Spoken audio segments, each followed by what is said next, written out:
So we all have ambitions, goals, or desires. Some come true, some don't. Sometimes we decide to chase these things, and we might succeed. Sometimes we fall short. And two major things happens when we fall short. We either change the course or we keep fighting. And sometimes when we fight and fall short again, that's when we become desperate. And when we become desperate, we grab on anything that comes our way. And this is when we become vulnerable. And this is what I've been seeing lately. This is Wide Open with Moses. Let's get started.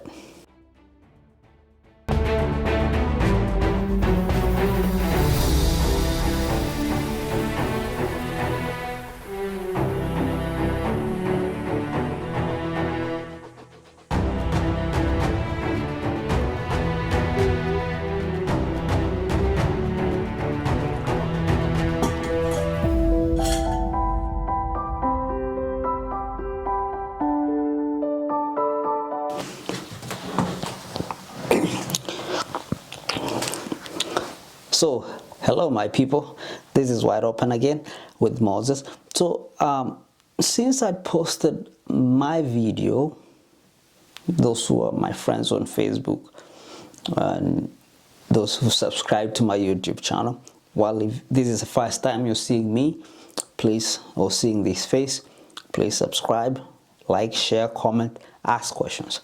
So I posted a video on how or ways to come to Canada, and I said you can come as a student, or you can come on a work permit.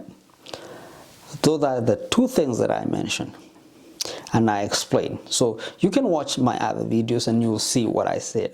I talked about them, and I figured most Kenyans, I'll say most Kenyans because my audience are Kenyans.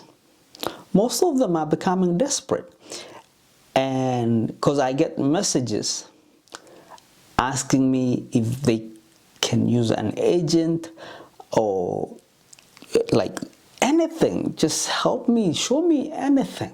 I just want to come there, just give me something, just show me anything. And I'm patient. I try to answer your questions. And the other day I saw I've been receiving a couple of messages. I saw a message, somebody saying there's this agent who is willing to apply a visitor's visa for me, and some are willing to apply a study permit for me. And so I checked how much, I asked how much do they charge to apply for a visitor's visa. And it's ludicrous. It's insane. Around 400,000 for them to help you apply for a visa, a visitor's visa. That's ridiculous. Right. It's okay, it's an agent. I mean, they can make money. I mean, and it's funny that now there's so many agents mushrooming in Kenya. It's so many agents. And you ask yourself, why? And this is where it comes to what I had said in the beginning of my video. People are becoming desperate. We're becoming desperate. And when I said, when we become desperate, we're vulnerable. We're gullible. It's easy to get duped. Listen, the agent can apply a visa for you, but the final decision lies with the embassy or the immigration officer whoever deals with your documents. It doesn't matter which country you go in, be it US, Canada, Europe. I mean, I don't know much about the Middle East countries, Saudi Arabia, all that. I don't know, Dubai, I don't know. But I'm sure it all lies, or it depends on what the officer, the immigration officer decide, right?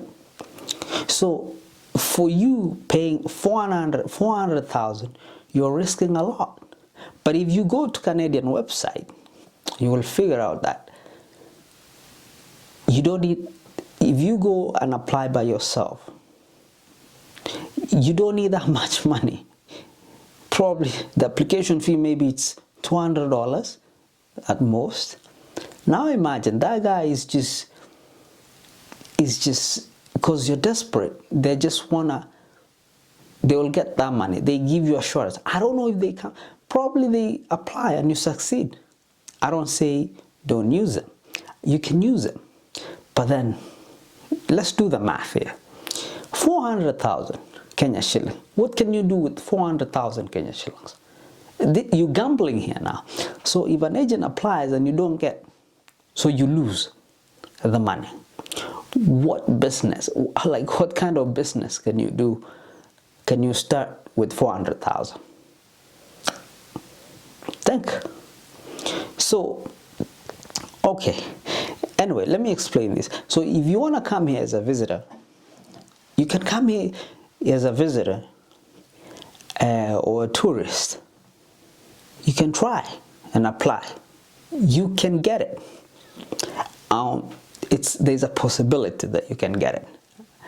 I mean, it's not 100%. I mean, it depends how you present your case, right? So you get here, you're lucky, you get a visa, come here. You can change your status. You can change from a visitor to a student, which gives you a study permit. Or you can change from a visitor to securing a job or work permit, which is a little bit harder because you gotta get an employer who is willing to sponsor you, right, to hire you. It's a process called LMIA. So it takes time. It takes time. So the easy way out, if you come here as a visitor, Canada as a visitor, you will get try student permit. You can change to student permit. So that's the two ways you can do it. But my problem is, so when I receive messages, people telling me, hey, please help me do this. Help me, tell me a way. I need to come there. I'm trying, I'm desperate, I need it. I've tried this country and this country, I haven't gotten it. You know? It's not all, it's not rosy, it's not what you see. It's not, everything is not rosy here over here, right? You might get it. I mean, I'm not discouraging you, but don't be so desperate that you give up everything just to come here. You know, there are people, I've applied for them 7 times and it doesn't work. Some people have applied 7 times and they've got it the 7th time, right? But using an agent, you know, it's not guaranteed. It's not, it's like, especially when COVID hit, it's not a guarantee, right? Nothing is guaranteed. So don't let these people put you under pressure to pay them huge amounts of money just while they promise you they'll get you a visa. No, it's not 100%, not for sure. So don't be desperate. Just don't. I see the post on Facebook like, oh, this agency can get you work, and we have a person situated in Canada who can help you through once you get there. No, it's not like that. It's not easy as you think, right? It's not easy. I mean, I like to give people hope, but again, please don't get duped.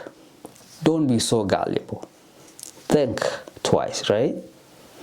And I'm saying this because I figured getting a study permit, it's becoming tricky because since COVID came in, it's becoming tricky, especially if you're getting older. The young guys who just came straight from school and they apply immediately and they got a work permit and they get a nice bank statement, and you know, there's no gap in between their history, because when you're applying to come here for study permit, they ask you your 10-year history. So you see, let's say you graduated from high school the year 2019, right? And we're in 2022, right? There's a little gap there, right? So they'll ask you, what have you been doing there? So they look at that gap and they just wanna, you have to justify what you did in between. So I mean, even you might have stayed, maybe you graduated from campus, you come for another degree, there's a possibility you can get. But I say most of the times, the young people who just graduated have a higher chance compared to a guy who is 32 years old. He's been out, maybe, unless you're doing masters, you've been out for so long, right? And then again, the program you're gonna pick is becoming something nowadays, because if you just pick in a program just to come here, it can be tricky. You can be lucky and get it, but it can be tricky. So guys, don't be desperate. Don't be that desperate and just whatever post you see on Facebook, you just wanna try and apply that. No, don't be desperate. Take your time and think through it, right? I'm just helping you. No, don't be vulnerable. Don't please ask questions. Ask questions. So if you want to know how to apply for study permit, you can ask me or check my previous videos. I mean, you can. There are possibilities. Explore. If you really want to come out of Kenya or come here, you can explore so many ways. I mean, I'm not discouraging anyone. You need to understand that. Anyway, so this is Wide Open with Moses. Subscribe, like, share, comment. Ama vipi?